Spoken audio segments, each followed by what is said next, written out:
하나님의 말씀은 창세기 44장 18절에서 34절입니다. 창세기 44장 18절. 유다가 그에게 가까이 가서 이르되 내 주여 원하건대 당신의 종에게 내 주의 귀에 한 말씀을 아뢰게 하소서. 주의 종에게 노하지 마소서. 주는 바로와 같으심이니이다.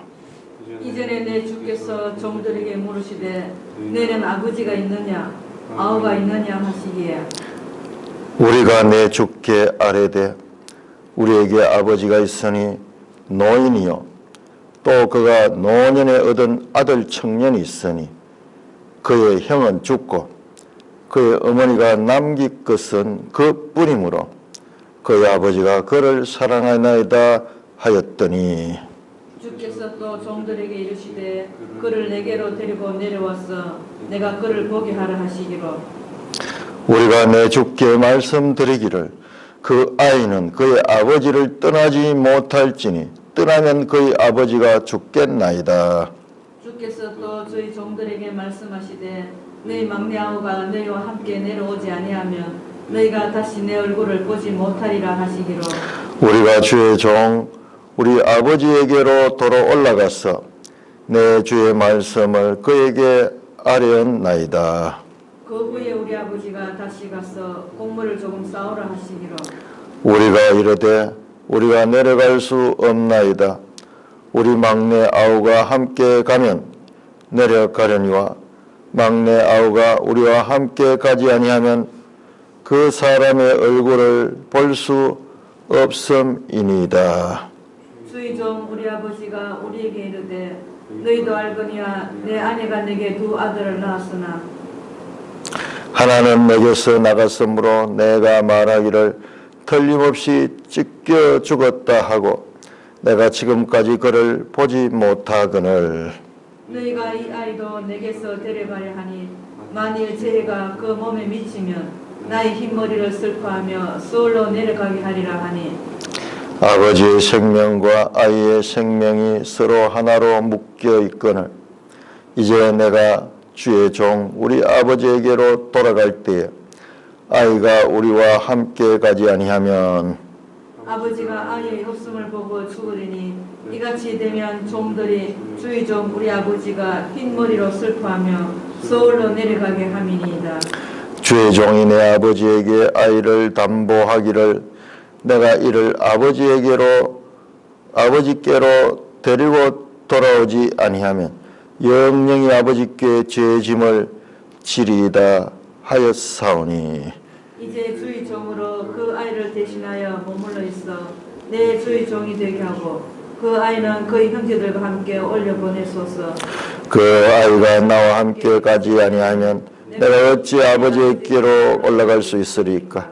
두렵건대 재해가 내 아버지에게 미침을 보리이다. 아버지 하나님 오늘 감사합니다.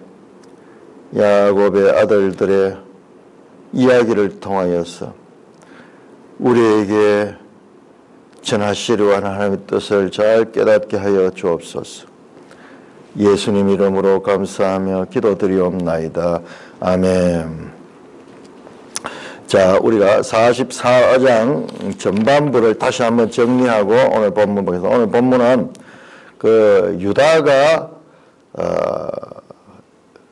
애굽 총리 즉 요셉 앞에 자신들의 형편을 호소하는 내용입니다.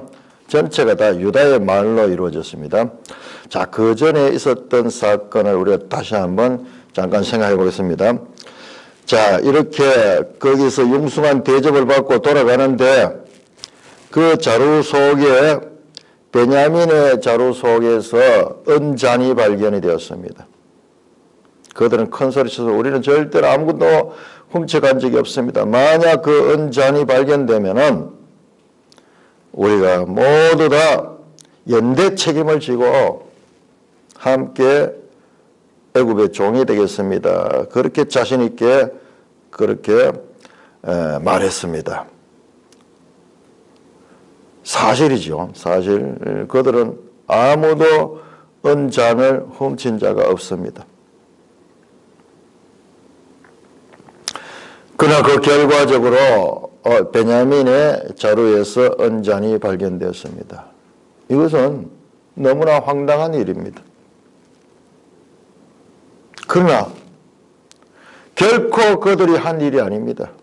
억울한 일입니다. 그럼에도 불구하고 결과는 그 잔이 베냐민의 자루에서 발견된 거예요. 답답하기 짝이 없는 일이죠. 내가 행하지 않았는데 억울한 누명을 쓰게 되는 거예요. 우리가 인생을 살다 보면은 그와 같이 참으로 답답한 일을 만날 때가 있습니다. 도대체 내가 하지 않았는데 결과는 내가 한 것이 되어버렸어요. 자, 44장 14절 우리가 주의 깊게 봐야 하는 유다의 행동입니다. 유다와 그의 형제들이 요셉의 집에 이르렀다. 유다가 형제들을 대표하는 그와 같은 이름으로 지금 불러지고 있습니다. 그리고 14절에 16절에 유다가 그 요셉에게 총리에게 말합니다. 자, 그 말씀을 잘 봐. 이게 무슨 뜻이냐? 16절 보세요. 우리가 내 주께 무슨 말을 하오리까? 무슨 설명을 하오리까? 우리가 어떻게 우리의 정직함을 나타내리까? 정말 답답하잖아요. 결코 그런 적이 없잖아요. 결코 그런 적이 없습니다. 무슨 말로 우리의 결백을 증명하며 무슨 설명을 통해서 우리가 죄를 짓지 않았다고 항변할 수 있겠습니까? 우리가 어떻게 우리의 정직함을 나타내리까? 결코 이것은 우리가 한 일이 아닙니다. 그런데 보세요. 하나님이 종들의 죄악을 찾아냈으니 우리와 이 잔이 발견된 자가 다 주의 노예가 됐습니다.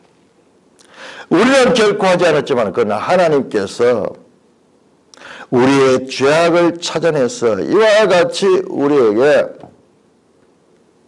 죄를 정하게 하셨다는 겁니다.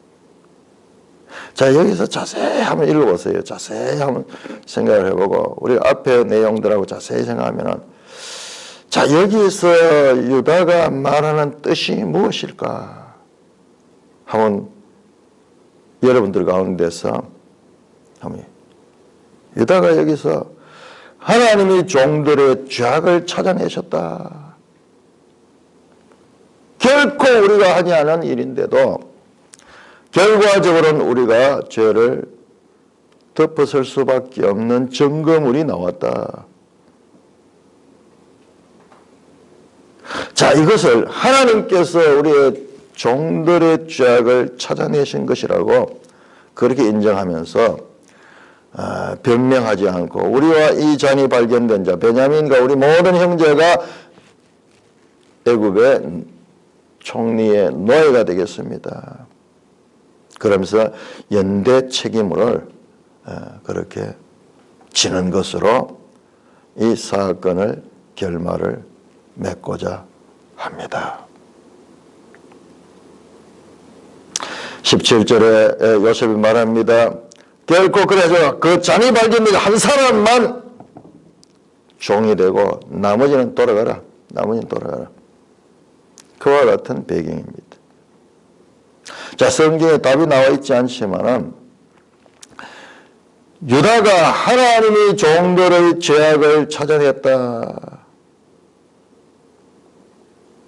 그 결과 우리는 이 모든 죄를 친히 담당하겠습니다.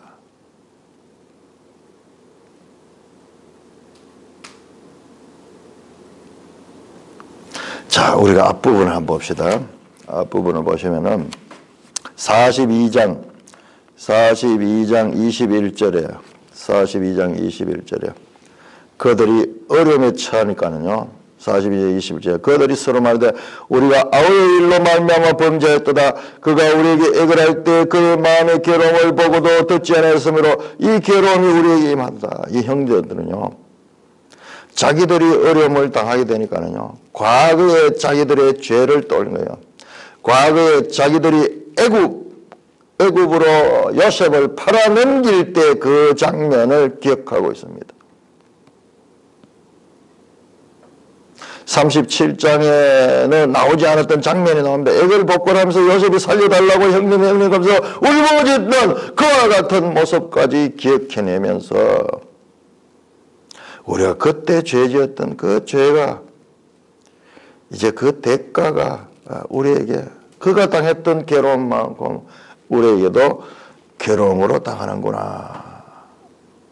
그러면서 그들은 20년 전에 그들이 행했던 아우에게 행했던 요셉에게 행했던 그 죄로 인하여 지금 양심의 가책을 받고 있습니다.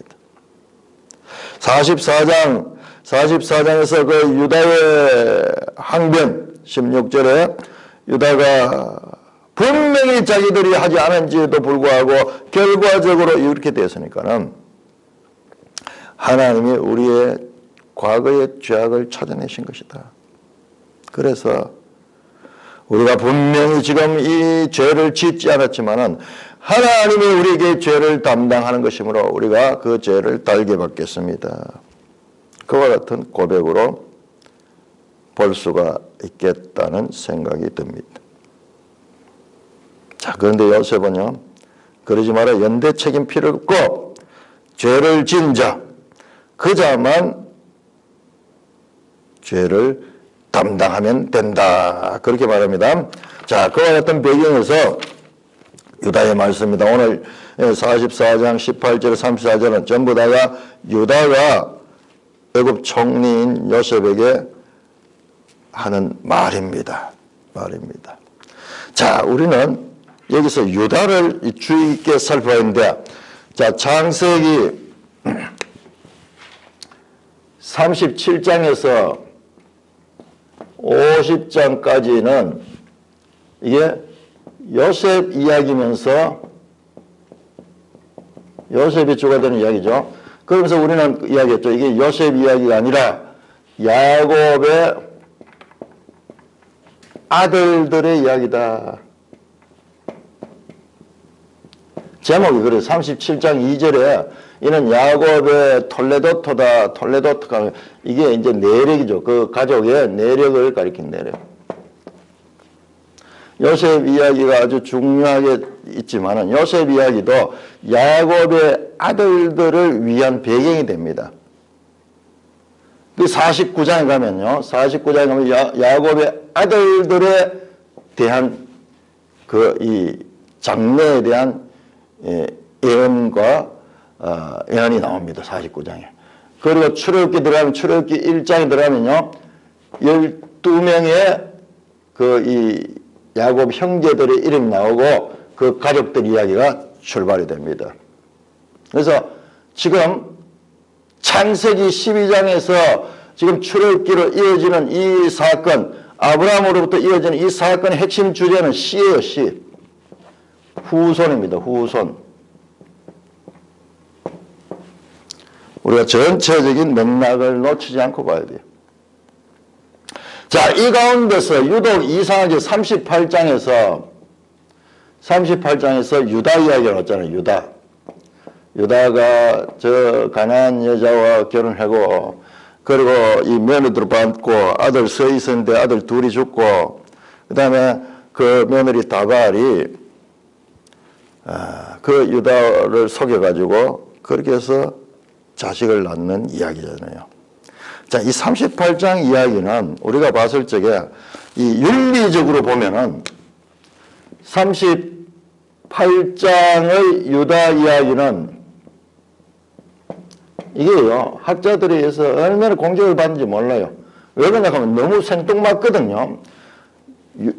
요셉의 이야기가 쭉 재미있게 펼쳐지는데 갑자기 난데없이 그와 관계없는 유다 이야기가 그 안에 툭 들어있거든요. 그래서 자유주의 신학자들은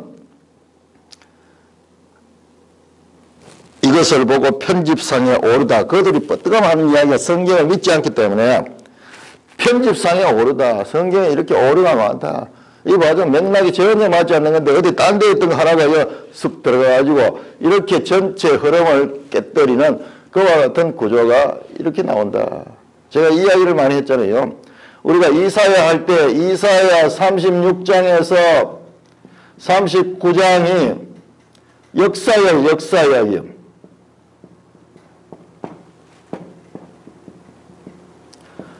(1장에서) (35장은) 선지자의 신탁인데 갑자기 이 열왕기에 나오는 내용이 여기 툭 튀어나오는 거예요.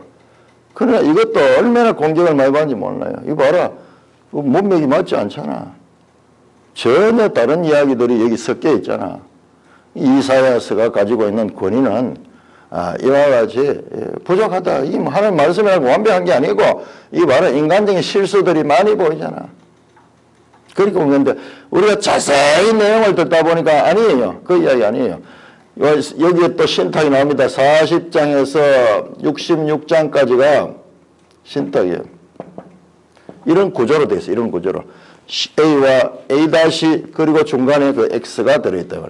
그처럼 지금 이 이야기도, 이 유다 이야기도 이제 보니까는 그러니까는 이게 이 히브리 문학은 그냥 단계적으로 이렇게 봐가지고 다 해결된 게 아니에요. 우리 보통 헬라적인 그런 논리는 이렇게 하면 서론에서 그 다음에 중간에 본론쯤 들어가면 그 다음 결론은 뭐가 나겠다 나오지만 지금 이건 그렇게 안 돼 있어요. 전체를 다 봐야 돼. 전체를 다 보고 A와 A-를 보고 그 다음에 X 그 중간에 교차대구 구조 이 전체 그림을 통해서 볼 적에 그 뜻이 드러나는 거예요. 그래서 히브리적인 그와 같은 사상 또는 문학적인 특징을 우리가 잊지 않아야 된다. 이 유다 이야기도 이 생뚱맞은 이야기 아니라 지금 이 유다 이야기가 여기에 필연적으로 들어가야 되는 거예요. 자, 우리는 여기서 이 유다 이야기를 보면서 윤리적으로 도덕적으로 그렇게 생각하는 거예요. 이야, 참 나쁘고러운 이야기다. 그런데 성경을 우리의 사람의 수준에서 낮춰보게 되면은 그와 같은 해석이 나오는데요. 성경은 성경이요. 성경은 윤리, 도덕을 초월합니다. 인간의 이 해석을 초월한 하나님의 뜻이 있습니다. 제가 말씀드렸잖아요. 지금 12장부터 이 족장사들의 핵심 주제는 씨의 문제, 씨와 땅에 대한 약속을 줬지만은 창세기에는 땅이 없어요. 씨밖에 없어요, 씨. 땅에 대한 약속이 이루어지는 것이 바로 여호수아입니다. 여호수아입니다. 먼저 씨가 있고 그 다음에 그 땅에 대한 약속이 이루어지는데 아직까지 씨가 시작이 되고 있는 과정이에요.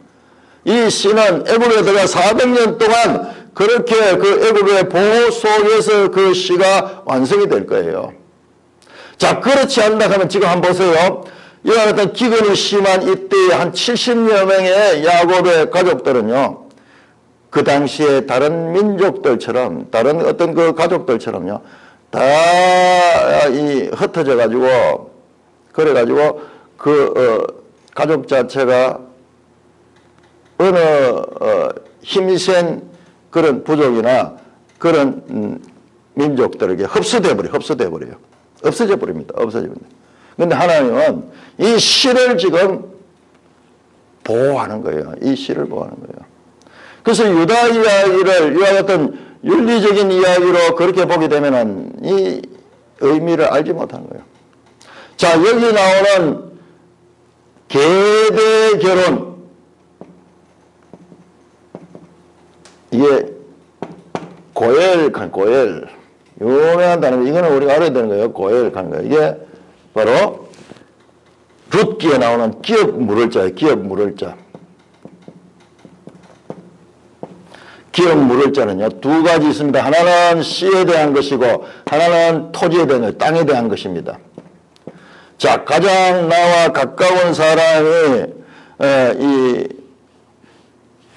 결혼해가지고 그 남편이 죽어버리고 이 여자가 홀로 과부가 되면 씨를 잊지 못합니다. 그럴 경우에 가장 가까운 형제가 대신해서 그 시를 이어주는 그와 같은 고열법. 이거는요, 참으로 고대 사회에 있어가지고 이 윤리를 초월하는 거룩한 하나님의 사랑과 은혜입니다. 그리고 땅도 마찬가지예요. 땅도 이 당시에 이제 나중에는 이제 희년법이 나오는데 희년이 되기 전에 희년이 되면 다 땅을 원래 사람들이 가져가야 되거든요. 근데 희년이 되기 전에 너무 가난해가지고 그 땅을 딴 사람한테 팔아버리고 이런 사람은 살 수가 없잖아요. 그때 이거 팔아진 땅을 가장 가까운 견족, 형제가 되겠죠. 형제가 없으면은 삼촌, 사촌 뭐 이런 관계로 근족일수록 가까운 친척이 대신해서 그 후손을 이어주거나 그 땅을 이어주는 이건 생존의 가장 근본. 자, 유다의 세 아들이 있는데 첫째 아들 오난 죽었습니다. 그 다음에 첫째 아들이 엘이었죠. 엘 죽고, 그 다음에 둘째 아들 오난은 이와 같은 계대에 이 결혼을 해가지고 이 실을 그 형수에게 물려줘야 되는데 이 실을 바깥에다가 사정해버렸어. 왜 그러냐 하면은 그렇게 해서 나온 아이는 자기 아들이 아니에요. 형의 아들이, 죽은 형의 아들로 돌아가기 때문에 오난이 바깥에 사정했다 하는 게 나오잖아요. 그래서 하나님이 이를 죄악으로 여겼다 한 거예요. 하나님의 말씀에 대한 불순종, 하나님의 법에 대한 불순종이에요. 그 행위 자체가 나쁜 것이 아니라 그 행위가 이와 같이 실을 이어가야 될 하나님의 뜻에 대한 불순종이기 때문에 그가 죽임을 당했는 겁니다.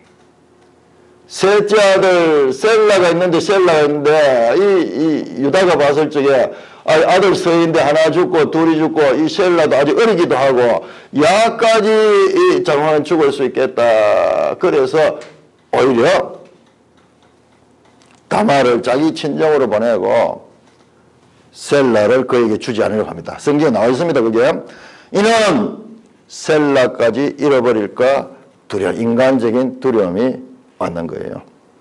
자, 그와 같은 때 이 다말은 가만히 보니까는 시아버지가 자신을 멀리 보내고 그래서 그 실을 이어들 이 고열의 이 위대한 하나님의 뜻을 그건 이방 여인도 몰라요. 가나안 이방 여인자며 다말은. 그렇지만은 그는 이것을 해야 된다는 것과 같은 어떤 그 사명감 같은 것을 가지고 사명감. 그래서 자세히 정보를 듣고 그 양털 깎는 날 시아버지가 그 뒷날에 올라온다는 것을 알고 준비해가지고 그 사건을 만들잖아요. 그때 이 다말이 담보물을 요구, 담보물, 인장과 줄과 막대기, 아버지가 들고 다니는 그 아버지의 소유라는 것을 확실히 알 수 있는 오늘 아침에 주민등록증 같은 걸 받아놨는 거예요. 그래서 나중에 자식을 임신했죠. 그러니까 유다가 그 이야기를 듣고 유다가 노발대발하면서 아니 이 과부로서 수절을 해야 되는데 저렇게 외간 남자와 관계를 가져가지고 임신했다. 이 소문이 쫙 들렸는. 그래서 시아버지의 그 당시에 그 이 부권의 권위가 얼마나 되는지 죽일 수 있는 그런 생사 열탁을 가지고 있어요. 저 다말을 불태워 죽이라고 그렇게 했다가 이 다말이 목숨까지 걸면서 그 당시의 분위기가 그런 분위기였다는 거예요. 그 당시에. 그러니까 다말이 이 고엘에 참여한 것은요, 목숨 건 것과 같은 치밀하고 그리고 죽으면 죽으리라는 그런 마음을 가지고 지금 이 기업을 이었던 겁니다. 그 결정적인 순간에 다말이 아버지의 도장과 줄과 그 막대기를 내놓으면서 이 임자가 이 아이의 아버지라고 보니까는 자기 것이에요. 자기 것. 자, 고엘 순서가 어디에 되냐 하면 고엘 순서가 가장 가까운 형제입니다. 형제 가운데서도 둘째, 셋째 뭐 이런 식인데 이 고엘이 지금 셀라인데 셀라를 주지 않았어요. 셀라를 주지 않았어요. 그러니까는 그러면 다음 고엘 순서가 누구냐 그러면은 유다예요. 유다.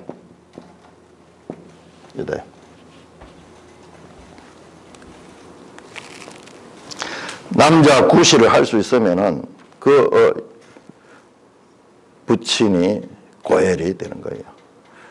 자, 이들도 안 되면 삼촌이 될 것이고, 그것도 안 되면 사촌이 될 것이고, 근족들, 기업 물을 자는 가까운 친척 순으로 이어지는데, 다말은 그것을 알고 바로 기업 물을 자에 당연한 하나님의 법을 순종한 거지 부정한 일을 한 것이 아니라는. 자, 우리 여기에서 성경이 가지고 있는 수준을 우리가 알 수 있습니다. 성경은 인간의 도덕 윤리를 가리켜 있지만 그 윤리에 얽매이지 않습니다. 차원에 넘어갑니다. 보세요. 거룩한 하나님의 뜻, 아브라함을 통해서 그 후손을 주시겠습니다. 그 후손에 가는 것이 얼마나 강했으면 그들 가운데는 이와 같은 고엘법을 주셨는가 말이야. 이게 전부 이 시약이잖아요. 시약이에요. 그 자신이 그 아이의 아버지라는 것을 알게 된 유다가요, 그 자리에서 회개하는 거예요. 그게 위대한 거예요. 위대한 거예요. 그가 나보다 옳도다. 자기의 며느리 다말이 바로 옳고 자신은 잘못됐다는 것을 인정하는 거예요.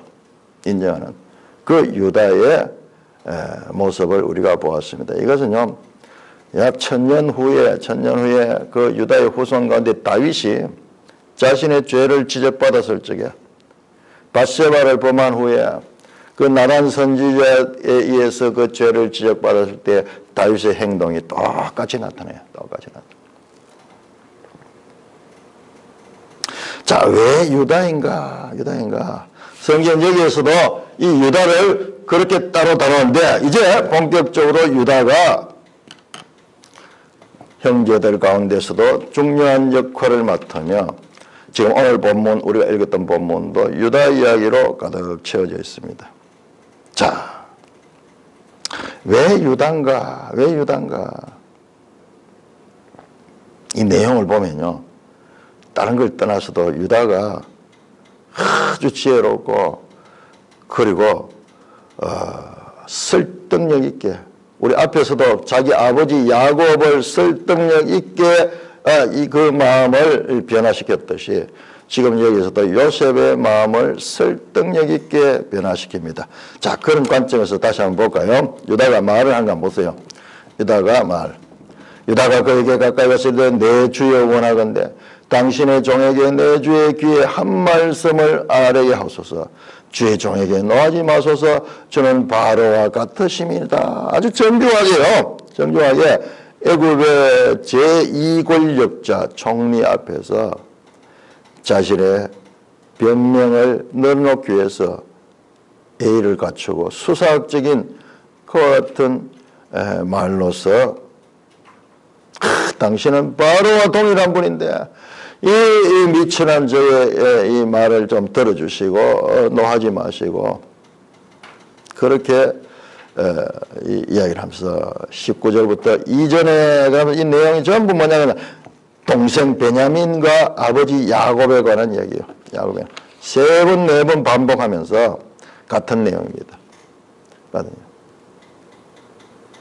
20절 우리가 내 주께 아뢰되 우리에게 아버지가 있으니 노인이여 또 그가 노년에 얻은 아들 청년이여 그의 형은 죽고 그의 어머니가 남긴 것은 그뿐이므로 이제 오늘 이 베냐민밖에 없는 거 베냐민밖에 없네요. 형은 죽고 지금 요셉을 말하는 거죠.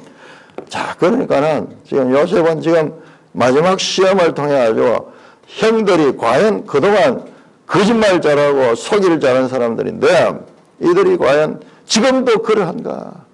지금도 라헬의 자손, 자, 어제 잠깐 이야기했죠?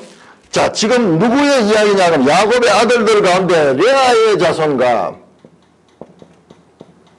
라헬의 자손 이야기입니다. 라헬의 자손 이야기예요. 지금 유다는 레아의 자식입니다. 지금 라헬의 자식은 요셉이고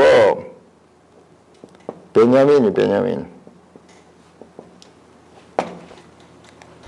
야곱의 아내 가운데 두 아내인 라헬과 이 레아의 후손들이 지금 전면에 나타나고 있습니다. 그 이야기를 하는데 쭉 들어보면 지금까지 있었던 일에 더하거나 덜하지 않습니다. 정확하게 사실대로 진술합니다. 자, 우리는 사람이요, 자기 자신을 알지 못하는 사람들, 특히 우리가 군대 생활 같은 거 하면서 그렇게 하는데 좀 뻥튀기를 잘해요. 뻥튀기를. 무슨 이야기를 하는데 좀 과장해서 이렇게 하는데 이 내용들을 자세히 보면 이 형제들 가운데 거짓말을 하지 않는 것을 알 수 있어요. 모르는 사람 앞에 이야기해도 좀 더 감동적으로 좀 첨가해서 이야기할 수도 있고 했는데 있는 사실을 그대로 반복 제3, 제4 말씀하며 오늘 그 유다의 변명은 전부는 아버지와 그 아들 베냐민 하나 남은 그 라헬의 자식인 베냐민과 그 아버지가 하나다 하는 이 둘이가 불가분리적인 그런 관계다. 30절입니다. 아버지의 생명과 아이의 생명이 서로 하나로 묶여 있거늘 이제 내가 주의 종 우리 아버지에게로 돌아갈 때 아이가 우리와 함께 가지 아니하면 아버지가 아이의 없음을 보고 죽으리니 이같이 되면 종들이 주의 종 우리 아버지가 흰머리로 슬퍼하며 스올로 내려가게 합니다. 유다의 말 가운데 한결같은 뜻이 그 아버지에 대한 생각과 그리고 그 아버지가 사랑하는 그 라헬의 자식인 그 베냐민 이 둘이 관계에 대해서밖에 생각하지 않습니다.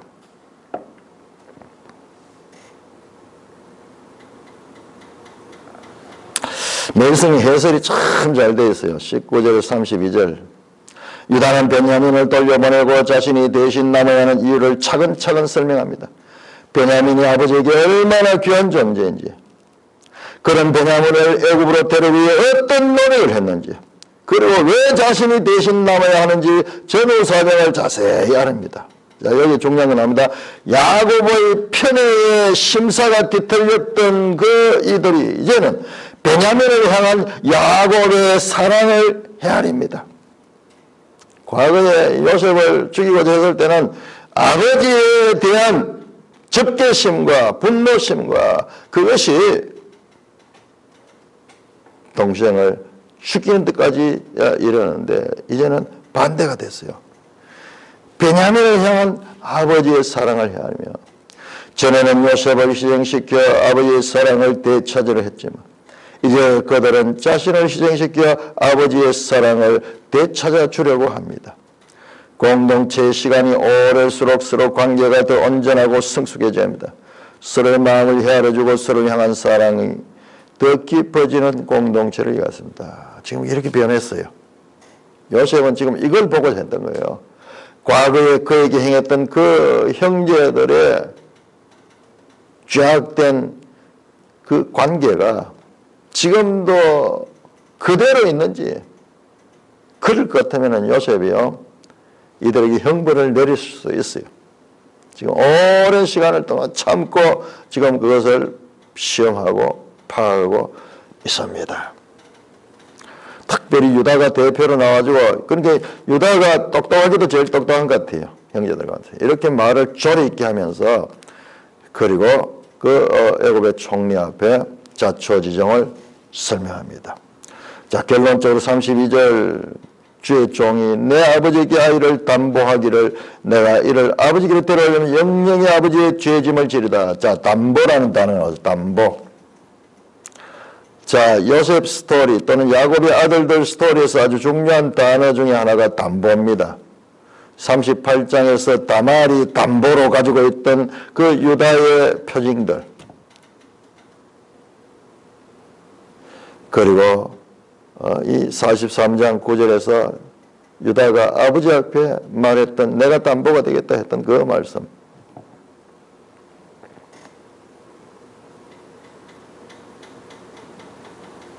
내가 이를 아이를 아버지께로 들어오면 영영이 아버지에게 죄짐을 지가 자신이 대신 죄를 지겠다는 거예요.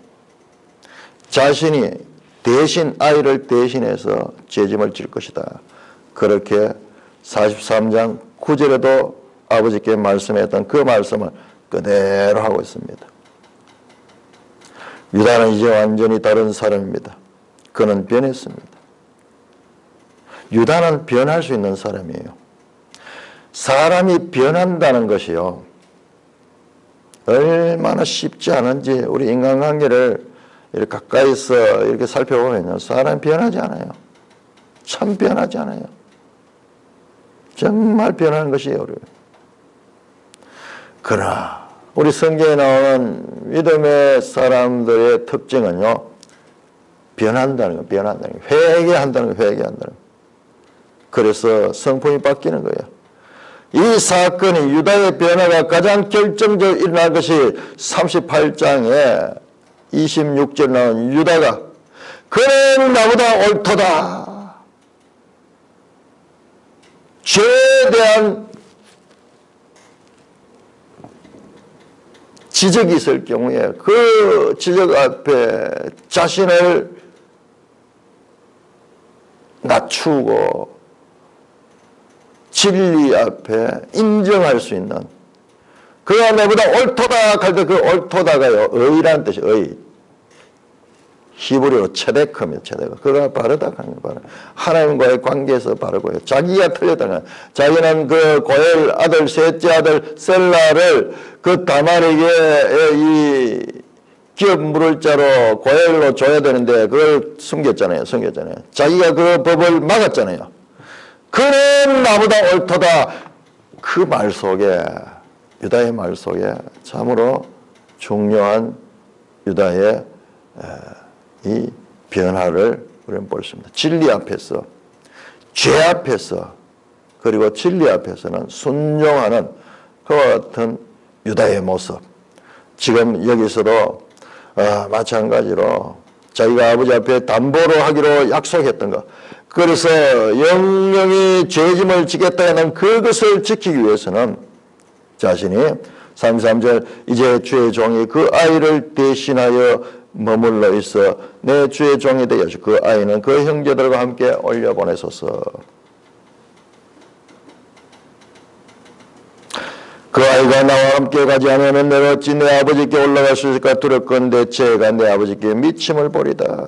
절절하게 유다의 변명 가운데는 아버지에 대한 배려와 그리고 그 아버지가 사랑하는 그 아들을 구하겠다는 일념입니다. 일념.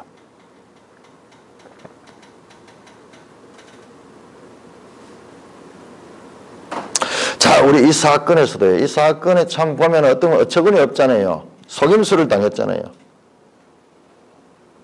과거에 야곱이 그 외삼촌 집에서 떠나올 적에 야곱은 몰랐는데 그 라헬이 아버지의 드라빔을 훔쳐가지고 넣어왔잖아요.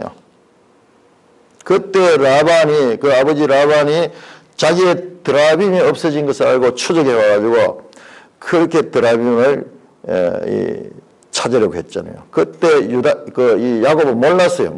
그래서 떳떳하게 만약 그런 일이 있다 그러면은 이 모든 것을 다 돌려줘야 되고 결단코 그런 일이 없을 거라고 그렇게 말했잖아요. 지금 그 일이 여기서 오버랩되고 있습니다. 그때 말 한 장 속에다 드라빔을 숨겨놓고 있던 그 라헬 그때요 베냐민이 그 태중에 있었을지도 몰라요. 야곱은 당시 라헬의 행위를 전혀 알지 못하고 있었습니다. 이제 그 라헬의 아들인 베냐민에게도 그와 비슷한 일이 지금 일어나고 있습니다.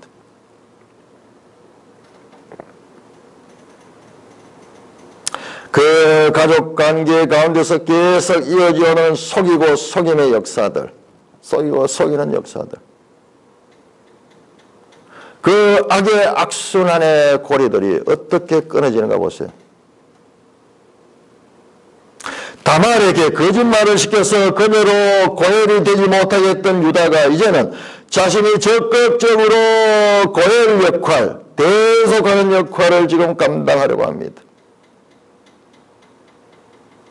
베냐민을 대신하여 자신이 죄를 짊어지는 유다의 행위는 바로 예수님의 구속사건의 그림자입니다. 야곱의 아들들의 이야기의 정점은 유다가 자신을 자기 동생 대신 내놓을 이때입니다. 이때가 지금 이 스토리에서 가장 정점이에요. 내가 대신 죄를 지겠습니다. 내가 대신. 이 아이를 대신하여 내 아버지의 그 마음을 헤아려서 내가 대신하여 내가 짐을 지겠습니다. 예수님의 그림자가 여기에 드려집니다. 자, 창세기에는 루터가 그런 이야기했어요. 마틴 루터는 대단한 사람입니다. 종교개혁은 그냥 나온 게 아니에요. 자기 의지가 아니고 성경에 대한 바른 이해입니다. 루터는 성경을 이게 독일어로 다 번역할 정도로 대단한 학자였어요. 그걸 발견한 게 창세기에서 그리스도를 받는 거예요.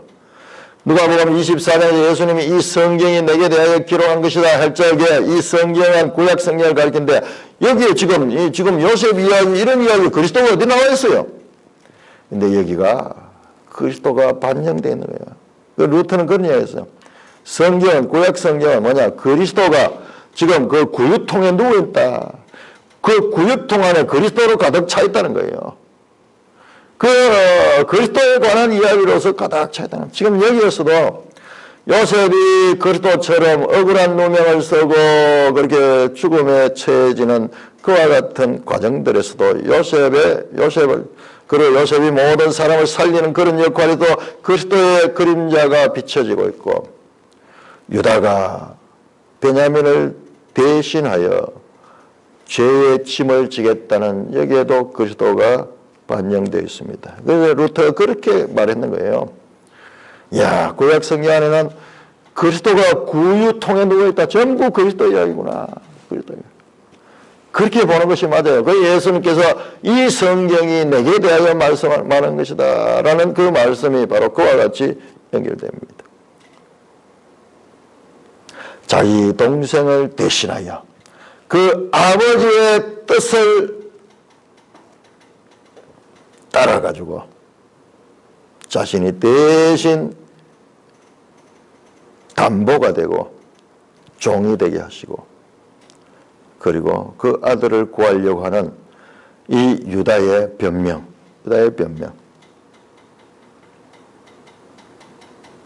이것이 지금 야곱 아들 이야기의 정점입니다. 뿐만 아니라 창세기 4장부터 시작되어 왔던 형제 간의 갈등, 죽이고 죽는 그 형제 갈등은 여기 와서 이제 해결됩니다. 어떻게?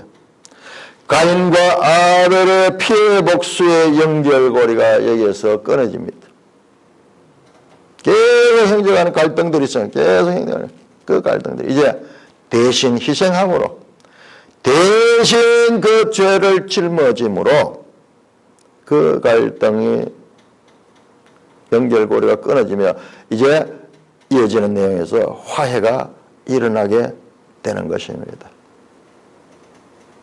유다에 대해서 우리가 유다가 어떻게 움직이고 있는가, 유다의 말을 이렇게 자세하게 요셉 이야기 가운데 가장 많은 내러티브는 유다 이야기. 사실은 오늘 본문에서 유다의 말이 지금 집중적으로 나왔고요, 나머지는 사건들로 나옵니다. 사건들로. 그런데 단독 말로서는 유다의 이야기가 가장 기억이 나고, 그리고 38장 독립에서 유다 이야기, 거기에서 유다가 다말을 통해서 페레스와 세라를 넣었죠. 페레스, 그가 바로 마태복음 1장의 예수님의 족보 가운데 야곱이 유다를 낳고 유다는 페레스를 낳고 페레스는 헤스론을 낳고 이러면서 그 거룩한 예수님의 족보에 그가 자리를 잡습니다. 그러니까 이 38장이 이게 이 쓸데없는 이야기야. 이것만큼 중요한 것이 없는데 제대로 성경을 모르니까는 그런 인간적인 그런 해석을 하니까는 자유주의 신학자들은 이 38장을 문제의 그와 같은 장이라고 보는데 아니에요. 가장 위대한 거룩한 구속사의 비밀을 담고 있는, 그래서 마침내 전 마태복음 1장까지도 연결되는 그와 같은 하나님의 거룩한 구속사가 여기에 내재되어 있다는 것입니다. 가인과 아벨의 피로부터 시작됐던 그 복수의 형제 간의 연결고리들이 이제 끊어지면서 이제 이 12형제는 화합을 이뤘습니다. 대통곡과 더불어 형제의 화해가 이루어진 내용이 45장에 나오게 될 것입니다. 찬송가 96장입니다.